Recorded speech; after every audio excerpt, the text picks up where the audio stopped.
Good afternoon. Thanks for joining us in this 12 p.m. bilingual newscast on Equinox Television. We begin the first part right in French with Julien Beth Bissaye. Good afternoon, Julien. Bon après-midi à vous, Innocent Nazé. Mesdames et messieurs, bon après-midi à tous. Bienvenue aux 12h sur Equinox Télévision. La campagne de vaccination contre le coronavirus ne fait parcourir des Camerounais dans les différents centres de vaccination. L'ambiance est plutôt timide. Illustration à Bonassama, dans le 4e arrondissement de la ville de Douala. Là-bas, les candidats aux vaccins se font de plus en plus rares. Les populations demeurent réticentes à la vaccination après les polémiques autour de ces différents vaccins. Claude Ekwa et Nadine Yambou.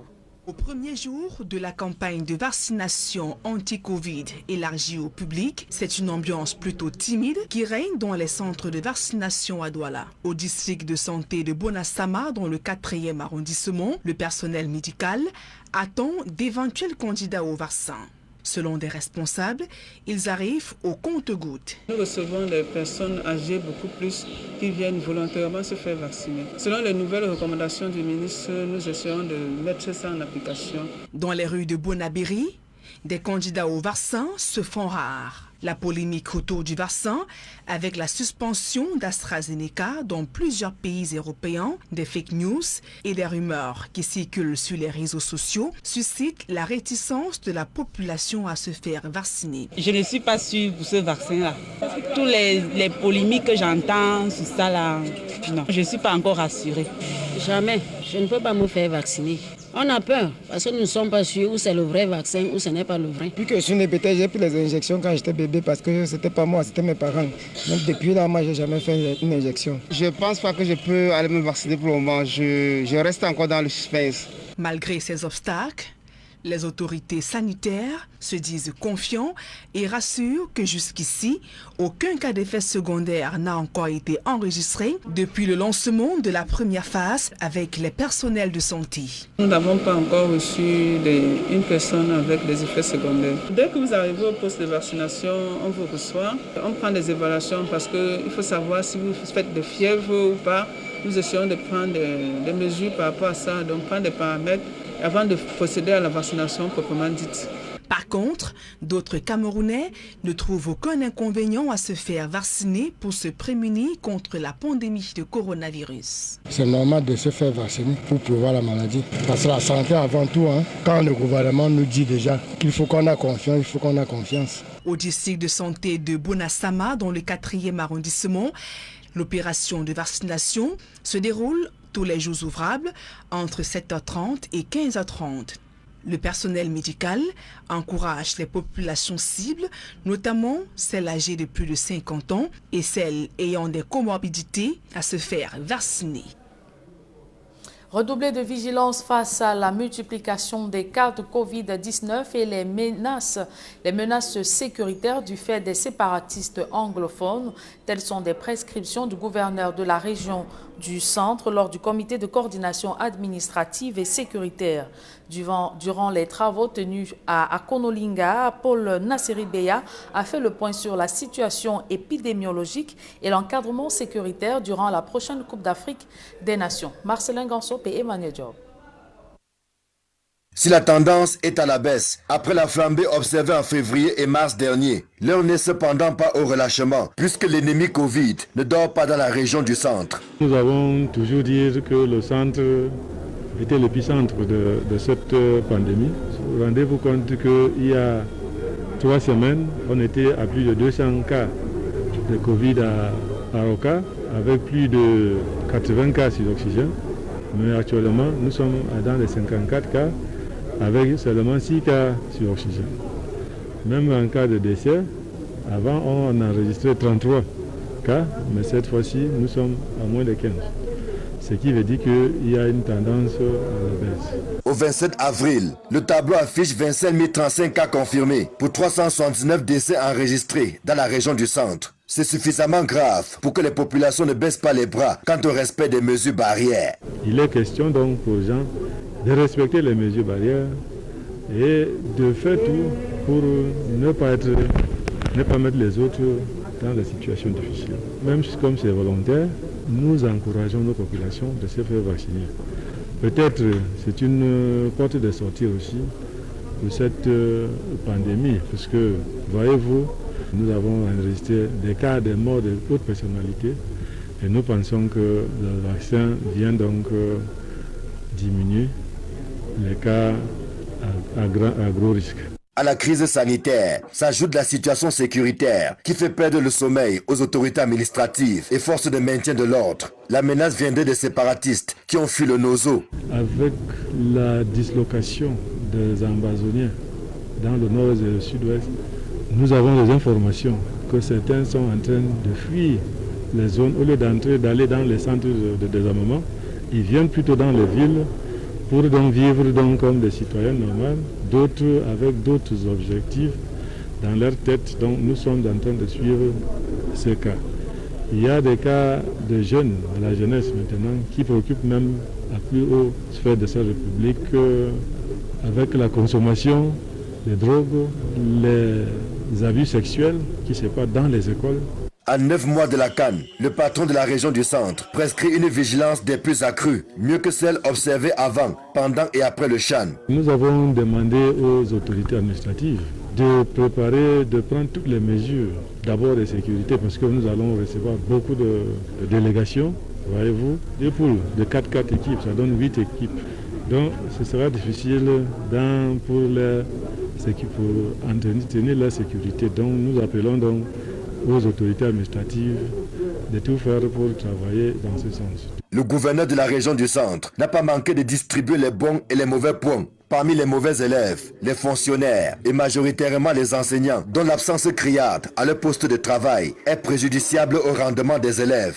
Il y a aussi les entreprises qui se cachent derrière la Covid-19 pour abandonner les chantiers lorsque ceux-ci ne sont pas simplement mal exécutés. Des pratiques peu orthodoxes qui doivent cesser pour le bien de tous, a martelé le patron de la région du centre.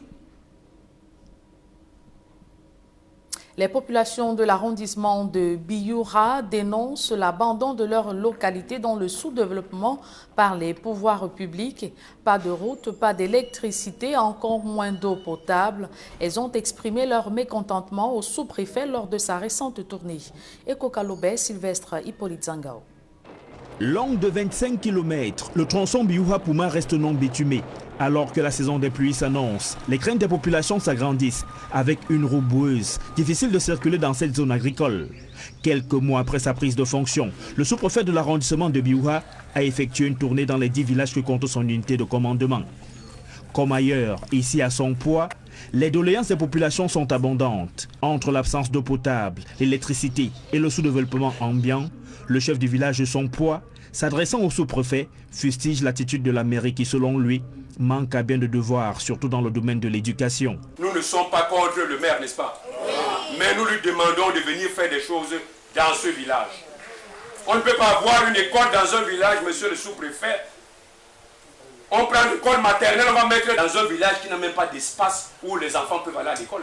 L'école publique, on prend l'école maternelle. On donne à ses amis. On ne peut pas envoyer un enseignant à son poids, on l'affecte à son mapan. Aujourd'hui, les populations riveraines de ce village n'ont même plus d'enfants. Ici, ils ont amené tous les enfants à Ezeka, d'autres à Pouma. Ils payent des loyers, des logements. Ils n'ont quels moyens? Voilà le problème que nous vivons ici. Comme pour aller à la rescousse de la mairie, le sous-préfet de l'arrondissement de Biyura affirme qu'elle ne peut aller au-delà des moyens à sa disposition. On ne peut pas penser que seule la mairie peut construire l'arrondissement de Biyura. Déjà, la mairie de Biyura, elle est pauvre. Elle ne vit que sur les CAC, qui veut dire centimes additionnels communaux, sur les subventions de l'État.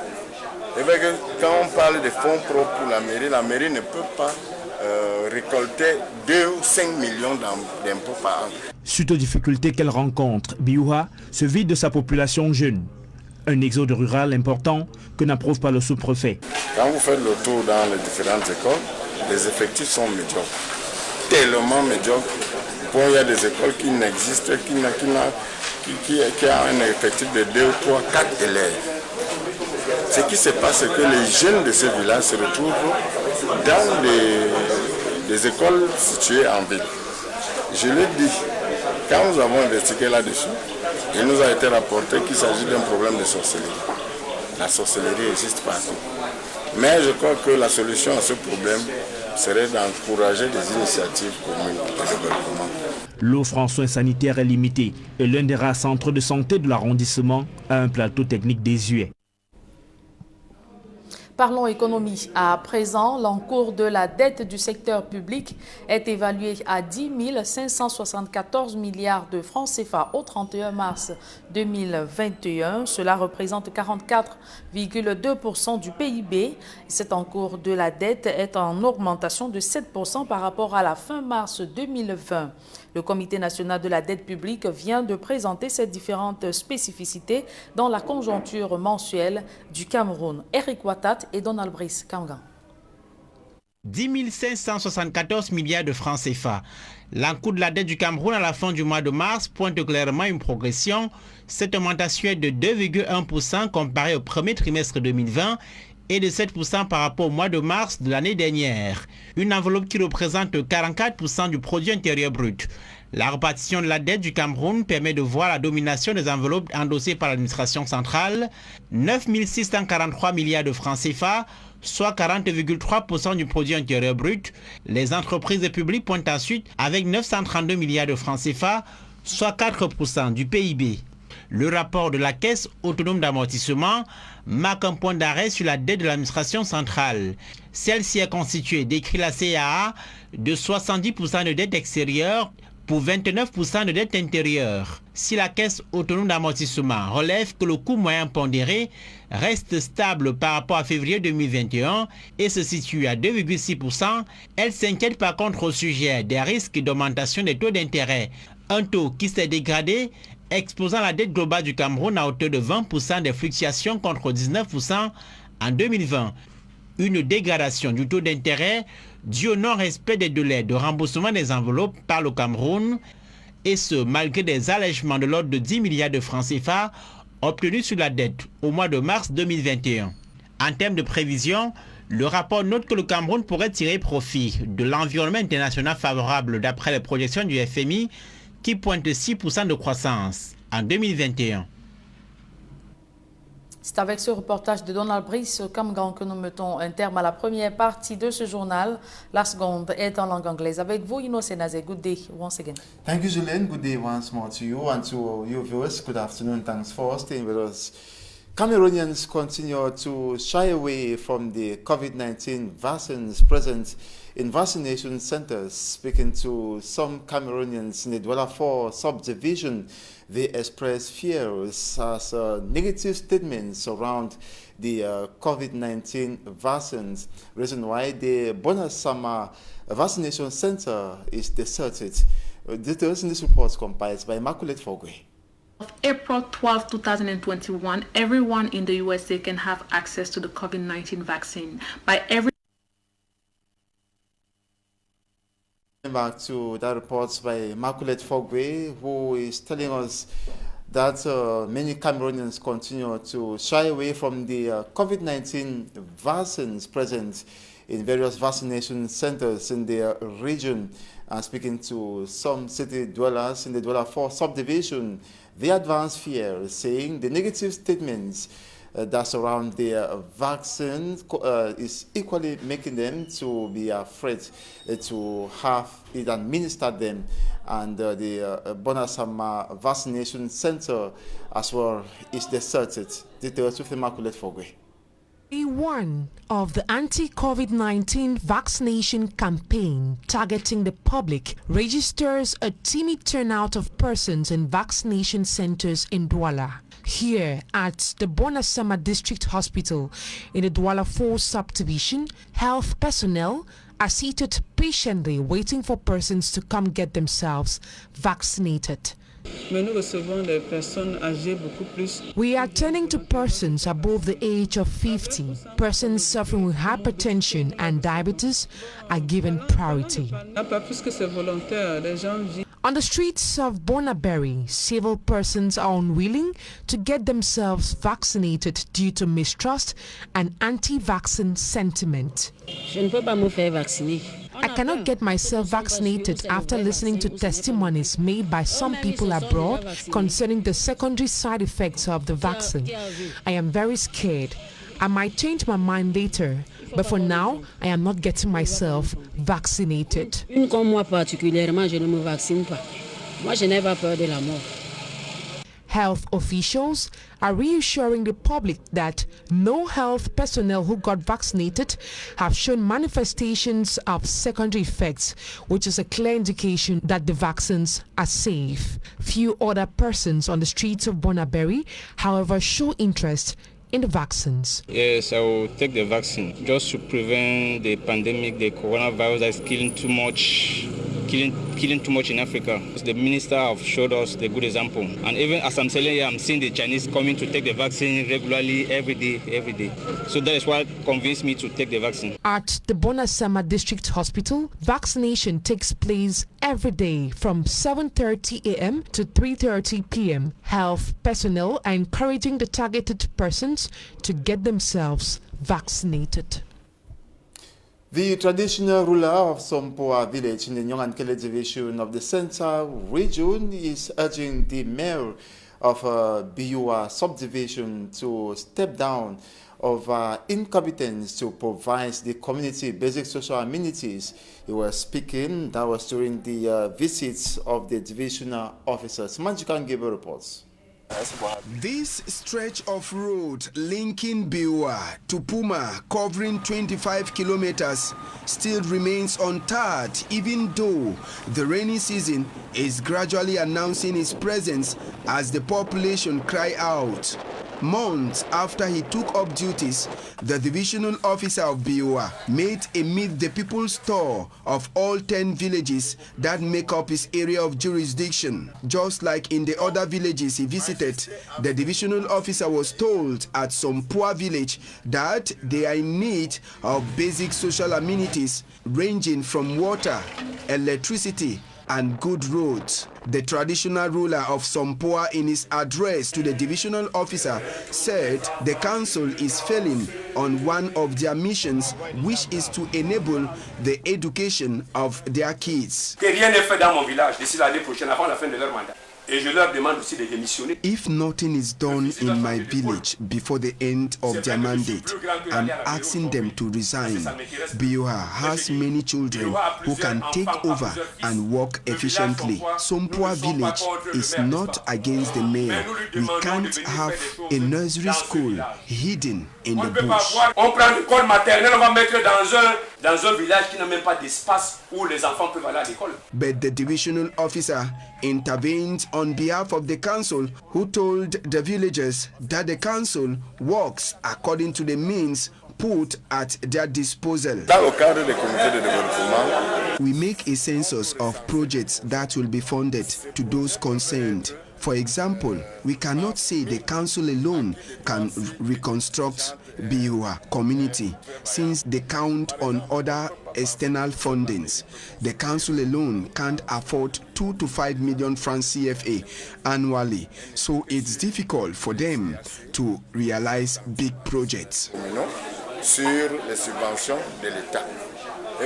Quand on parle de fonds propres pour la mairie ne peut pas récolter 2 ou 5 millions d'impôts par an, ce qui revient donc impossible à celle-ci de réaliser des projets pour les... Because of the underdevelopment of Biua, most of its youths have fled to town. The president of the Southwest House of Chiefs laments over the fact that since the installation 4 months ago, they have not been able to record, so realize certain activities. He describes it as disgraceful. And Chief Atem Ebako was speaking Tuesday in Boya during training seminar of the executive members of the Southwest Regional Council. Derek Jotto was there to compile this report. These are members of the Southwest Regional Executive Council in an informative and training seminar. A delegation from the Cameroon Ministry of Decentralization and Local Development is sent from Yaoundé for the assignment. They are here in Boya, the Southwest Regional Capital, to inform and train these members of the Southwest Regional Council on the practical functionality of their duties. And Chief Ateme Bako, President of the Southwest House of Chiefs, reminded the Yaoundé delegation that it is a pity that nothing has been done 4 months after.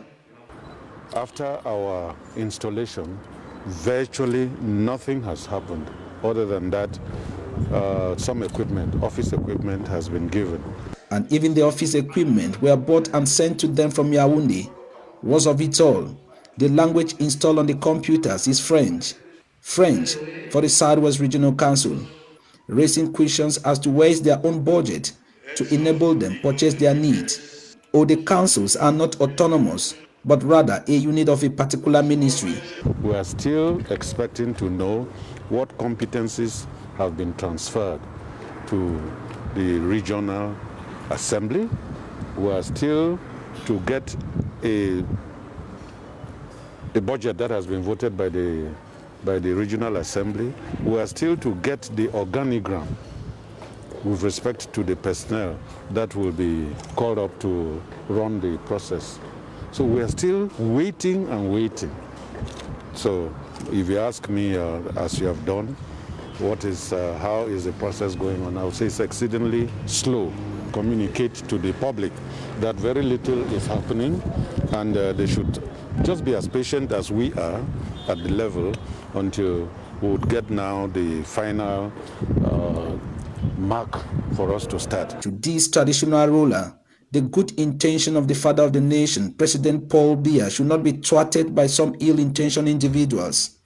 Just before you go, the ministry says there are big news in the days and months ahead, so we remain optimistic. Oh, that is the usual talk from Yaoundé. You get that from people who don't have the dossiers in their own hand. You say, how soon? How many days is that? How many weeks is that? How many months is that? It's already 4 months we've been sitting there with that same tautology of very soon. Elected for change. It is therefore the prayers of these members of the Southwest Regional Executive Council to be engaged soonest. If not, the institution that came to put out some flames might rather be igniting on the other hand. And that's it for this 12 p.m. bilingual newscast on Equinox Television. Thanks so much for watching. Do have a splendid day. Tomorrow is another day, God willing. Je l'aime bien, ça demain. Rendez-vous demain, 7h, s'il plaît à Dieu, Innocène Azé. Mesdames et messieurs, merci d'avoir suivi cette édition du Bilingue du Journal. Retrouvez dans quelques secondes Immaculée Forgoué pour votre quotidien santé en langue anglaise.